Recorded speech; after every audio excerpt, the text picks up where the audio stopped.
بسم الله الرحمن الرحیم. خب رسیدیم به قسمت دوم از داستان صفیه بنت عبدالمطلب، عمه رسول خدا صلی الله علیه و سلم، مادر زبیر و خواهر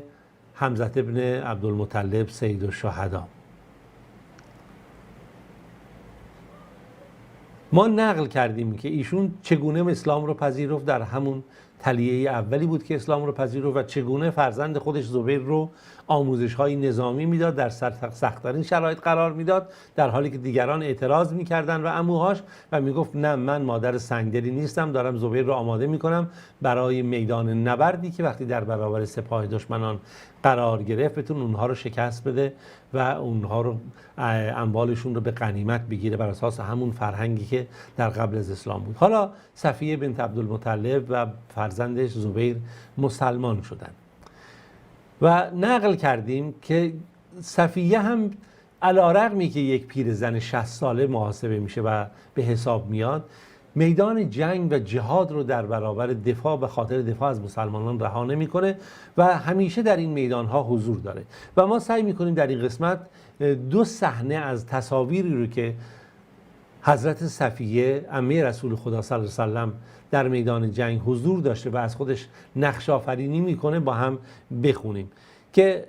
این نکته خیلی قابل اهمیت هست. شاید برای خیلی از شما عجیب باشه. یکی از این تصاویر در میدان جنگ غزوه احد هست و دیگری در غزوه خندق.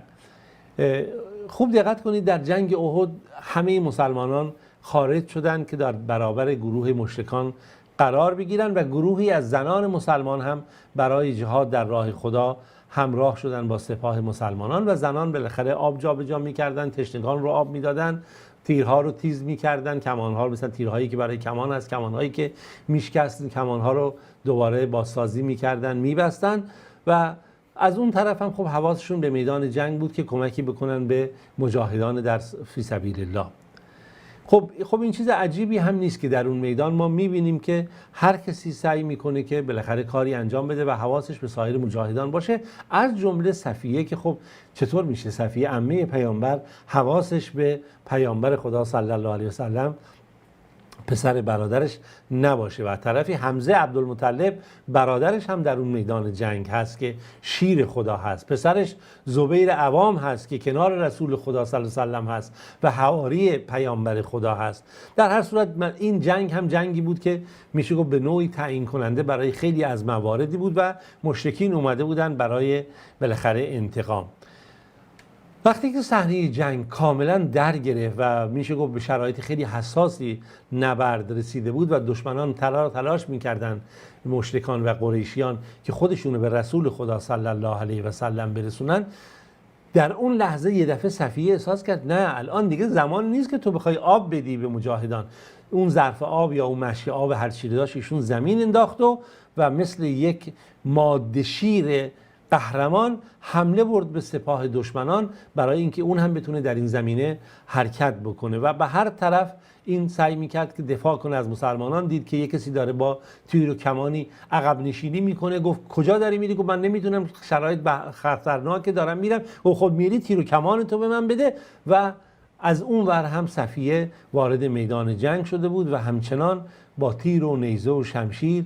می جنگید و می گفت مواظب باشید که مبادا رسول خدا رو رها بکنید و رسول خدا رو ترک بکنید. صحنه شرایط خیلی حساس شده بود. رسول خدا صلی الله علیه و سلم تحت محاصره بودند. تعداد اندکی که از رسول خدا صلی الله علیه و سلم دفاع می‌کردند، از جمله زبیر پسر صفیه که حواری رسول خدا صلی الله علیه و سلم بود که چه ضرباتی رو در این جنگ تحمل کرد که انشاءالله در داستان دیگری ما اون رو خواهیم گفت. وقتی پیامبر دید که عمش صفیه این چنین وارد میدان نبرد شد، ترسید بهش، رو به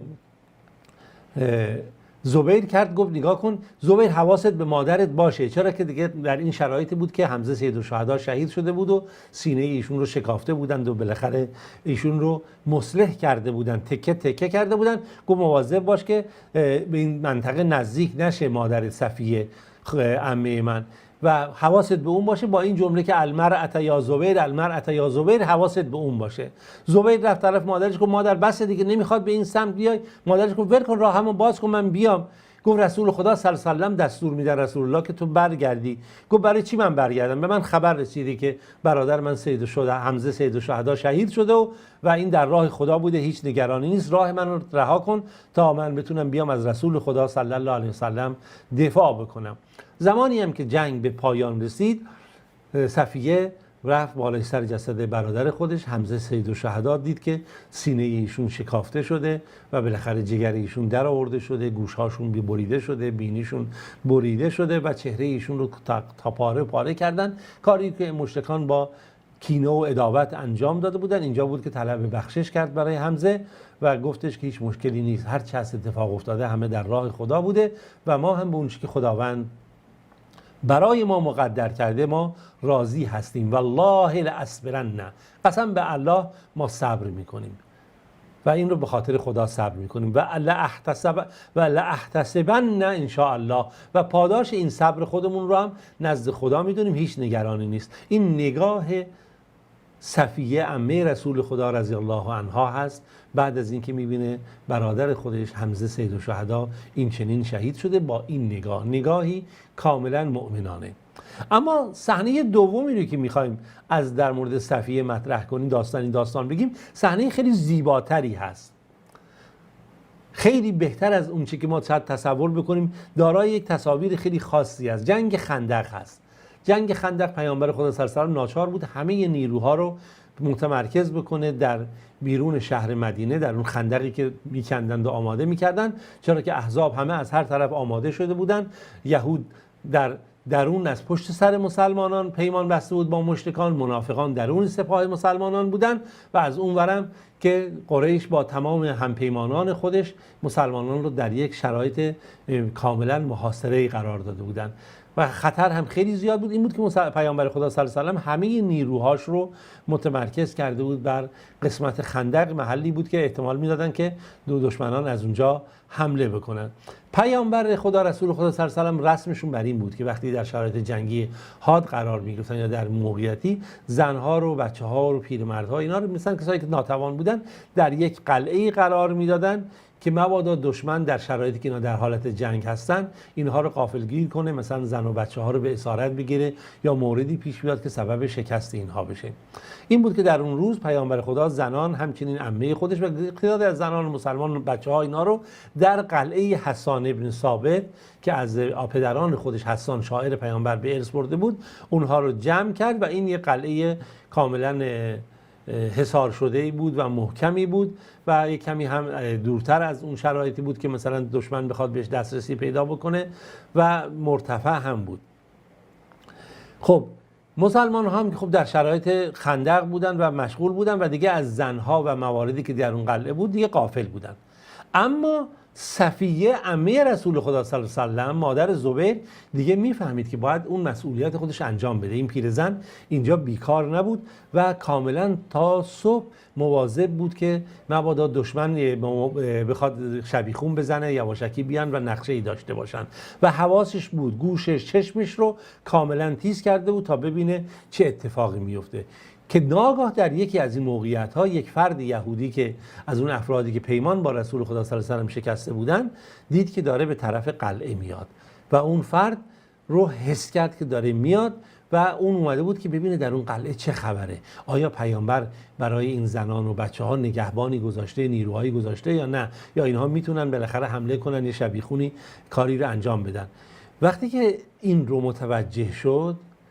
صفیه، خب از اون طرف چگونه میتونست خبر بده؟ نمیتونست دیگه کاری انجام بده و این فرد در واقع جاسوسی بود از جانب یهودیانی که در مدینه پیمان شکسته بودن و داخل این قلعه هم دیگه جز زن و بچه کسی دیگه نبودش. صفیه با خودش گفت که اگر این یهود بنی قریظه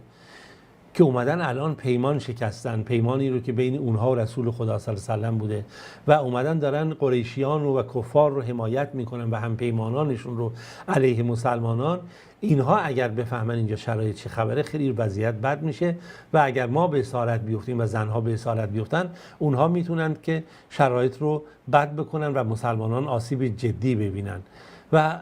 ما باید یه کاری بکنیم که خدای نکرده چنین اتفاقی نیفته. بلافاصله با خودش گفت من باید خودم رو به شکل یک مرد در بیارم. لباسهاش رو به گونه‌ای تغییر داد، یعنی بس لباسهاش رو، صورتش رو بس فلان، که احساس بشه این یک مرد جنگاور، یک مرد رزمی هست. بالاخره یک چوب بزرگی رو هم به دست گرفت، یک مثلا ستون یک خیمه ای رو که اونجا مثلا خیمه ها رو می‌بستن، اون چوب‌های بزرگ که قرار بود اون هم به دست گرفت و اومد جلوی دم در قلعه، شروع کرد به نگهبانی. با دقت نگاه می‌کرد چی می‌شد. این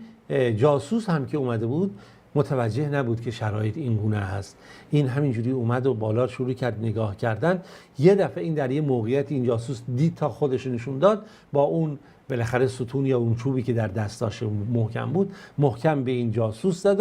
و بلافاصله این بر زمین افتاد، سرش رو هم برید و سرش رو هم از اون بالای قلعه پرت کرد پایین و شرایط رو به گونه‌ای فراهم کرد که کسانی که نیروهایی که با این همراه بودن در پایین نگاه می‌کردن که چه خبره، دیدن به یک نگهبانی در اون بالا هست و یه دفعه اون کسی که اینا فرستاده بودن سرش پایین افتاد، سرش قطع شد و اینها کاملا آماده هستند که این هیچ کاری رو انجام نمیدن. وقتی یهود این جریان رو دید و اون کسانی که در پایین بودن، نیروهایی که این رو به عنوان جاسوسی فرستادن، جاسوسشون رو گفتن پس ما حدس می‌زدیم محمد زنها و بچه‌ها رو تنها نذاره، پس اینا نگهبان دارن، ما بهتر برگردیم به قلعه خودمون. و این چنین بود که خداوند این زنان و بچه‌ها رو نجات داد از حیله دشمنان پیمان شکنی که در مدینه عهد و پیمانشون با رسول خدا صلی الله علیه وسلم بسته بودند. خداوند راضی شد از صفیه دختر عبدالمطلب، چرا که اونقدر نمونه الگویی از زنان مسلمانان بود و اون شخصیتی بود که واقعا تربیت یافته بود تحت برنامه حقیقی اسلام و آنگونه با مصیبت ها برخورد کرد که حق یک انسان مسلمان، یک انسان تربیت یافته است و آنگونه در میدان های جنگ قرار گرفت با ذکاوت و با هوش که بتونه واقعا حق خودش رو ادا بکنه. تاریخ مطالب فراوانی از صفیه بنت عبدالمطلب نوشته که خب دیگه اینجا جا نداره که ما بخوایم همه این موارد رو خدمتتون عرض بکنیم یا مطرح بکنیم. حالا جدا از بحث بیعتی که ایشون داشت، نقل شده که وقتی که زنان با پیامبر بیعت می‌کردن، خدا میگه که ای پیامبر وقتی که زنان مؤمن میان با تو بیعت میکنن، بر این عهد و پیمان ببندن که با برای خدا شریک قرار ندن، دزدی نکنن، عمل فاحشه و زشت زنا را انجام ندن، فرزندانشون رو نکشن و تهمتی چیزی نزنن به این و اون و در امور معروف و خیر نافرمانی نکنن و بر این اساس باید با تو بیعت بکنن. حالا زنانی که اومدن تو براشون طلب بخشش بکن. خب طبیعی هستش که بالاخره صفیه عمه رسول خدا صلی الله علیه و سلم در یک چنین شرایطی است. بالاخره صفیه دختر عبدالمطلب عمه رسول خدا صلی الله علیه و سلم در زمان خلافت عمر رضی الله عنه در سال 20 هجری که عمر ایشون نقل شده 73 سال بود از دنیا رفت و در بقیع دفن شد. تا جلسه دیگه و داستانی دیگه همه شما عزیزان رو به خدای بزرگ میسپارم. خداوند یار و نگهدارتون.